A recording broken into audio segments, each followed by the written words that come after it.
अकोला हा 70 किलोमीटरचा रस्ता नवीन तयार करण्यात आलाय। रस्ता तयार झाल्यानंतर या रस्त्यावर टोल नाका सुद्धा सुरू करण्यात आलाय। मात्र मालेगाव ते अकोला रस्त्याची एवढी दयनीय अवस्था झाली आहे, वाहनधारकांना वाहने चालवताना तारेवरची कसरत करावी लागते।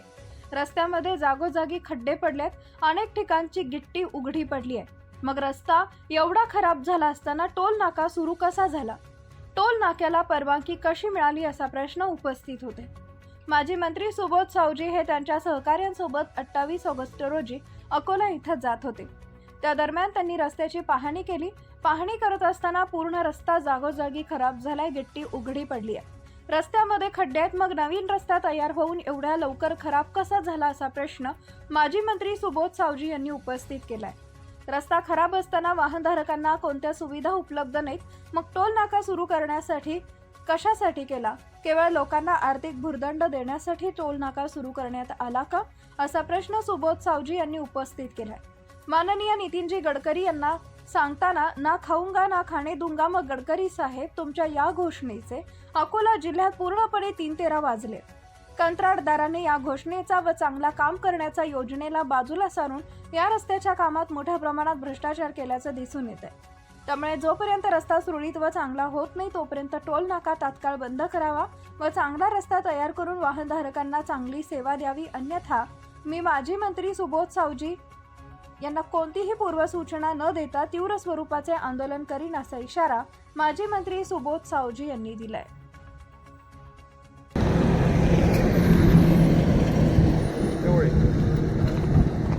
मी सुबोध भाऊ सावजी, माजी महसूल राज्यमंत्री, माजी पालकमंत्री अकोला बुलढाणा जिल्हा। आज माझ्यासोबत प्रभाकर बाजड, केनवड, नामदेवराव काळडोणगाव आणि बळराम पांडव डोणगाव, आम्ही हा जो मालेगाव ते अकोला रस्ता आहे, 4 पदरी रस्ता आहे, हा 2 पदरी रस्ता, हा आत्ताच बांधला गेला। 1 महिना झाला याच्यावर टोल सुरू झालं, परंतु आपण पाहून राहिलो आहे की आम्ही जे चित्रीकरण केलं ते खड्डे केवढे केवढे पडले।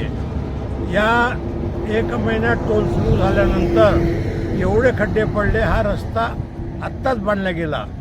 तर आम्हाला शंका अशी आहे की गुणवत्ता नियंत्रक कोण अधिकारी होते, तपासणी रस्ता झाल्यावर कोण केली, कोण अधिकारी होते, याचं बजेट केवढ्याचं होतं, आणि हे सगळं असताना सध्याचं सरकार सांगते खाएंगे नाही खाने दूंगा नाही।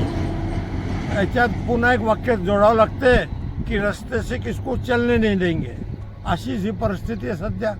सर्वसाधारण लोक तक्रारी करत नाही, तक्रार करून फायदा नाही। परंतु आज मी या रस्ता देखभालीच्या अधिकाऱ्यांशी बोललो, शुक्ला नाव आहे त्यांचं, ते म्हणे आम्हाला 7 दिवसाची वेळ द्या, आम्ही पूर्ण रस्ता लवकरात लवकर दुरुस्त करून देतो। म्हणजे त्यांच्याही लक्षात आहे की रस्ता किती खराब झालेला आहे।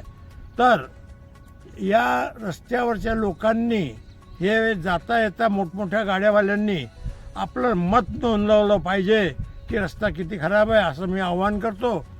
धन्यवाद।